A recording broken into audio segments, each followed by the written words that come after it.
Rate ரொம்ப ஜாஸ்தி தான். எல்லாத்தையும் இங்கே விட்டா சோறு தண்ணி நாஸ்தி தான்.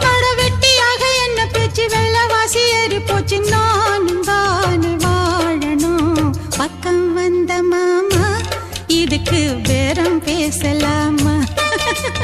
பாக்கு பாய போட்டு படிப்பேன் பயாஸ்கோப்பு பாட்டு. எப்படி எப்படி சமஞ்சது எப்படி அப்படி அப்படி சமஞ்சது அப்படி.